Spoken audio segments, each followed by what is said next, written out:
Hi friends இன்னைக்கு நம்ம சேனல்ல முட்டை மிளகு வறுவல் செய்ய போறோங்க.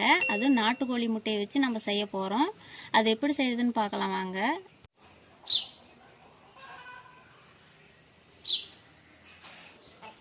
இன்னைக்கு நம்ம மரத்துக்கடியை தாங்க சமைக்க போறோம். நல்லா காத்தோட்டமா உட்கார்ந்து சமைக்கலாம் இன்னைக்கு. இப்போ முட்டை வறுக்கிறதுக்கு நம்ம வெங்காயம் எல்லாம் பாருங்க உளிச்சு வச்சுக்கிட்டோம். நம்ம இப்போ வெங்காயத்தை பொடி பொடியா கட் பண்ணிக்கலாம். இப்போ பெரிய வெங்காயத்தை நம்ம கட் பண்ணி எடுத்துக்கலாங்க.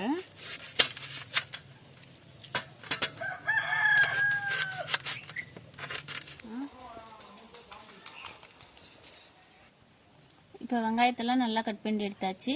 கொத்தமல்லி தழை தேவையான அளவு எடுத்து கட் பண்ணிக்கலாங்க. 4 வரமிளகாய் போட்டுக்கலாங்க.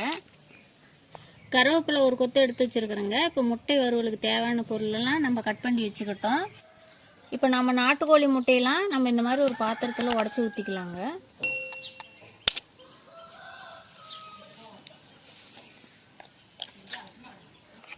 இப்போ நம்ம முட்டையெல்லாம் நல்லா கலந்து விட்டுக்கலாங்க. இப்போ விரவு அடுப்பில் தாங்க நம்ம சமைக்க போகிறோம். விரவு அடுப்பு பாருங்கள் பற்ற வச்சுக்கிட்டோம். நம்ம இந்த மாதிரி ஒரு பாத்திரம் வச்சுக்கலாம். பாத்திரம் பாருங்கள் நல்லா காஞ்சிருச்சு. நம்ம தேவையான அளவு எண்ணெய் சேர்த்துக்கலாம். எண்ணெய் நல்லா காஞ்சிச்சுங்க. கடுகு தேவையான அளவு சேர்த்துக்கலாம். இப்போ பொடி பொடியாக நறுக்கி வச்ச வெங்காயத்தை சேர்த்துக்கலாங்க.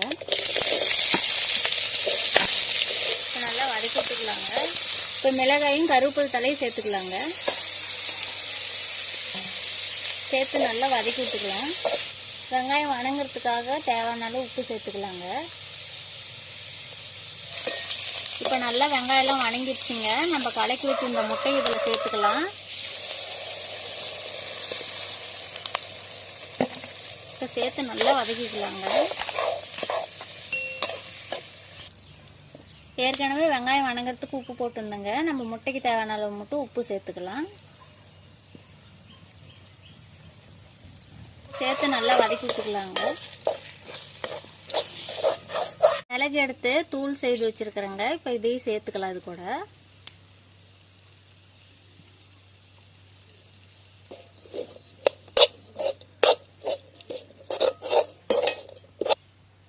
இப்போ இது கூடவே நம்ம நறுக்குன கொத்தமல்லி தழை சேர்த்துக்கலாங்க.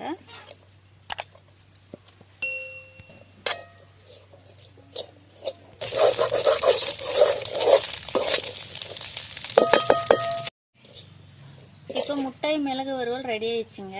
நம்ம இப்போ அடுப்பு விட்டு இறக்கலாம்.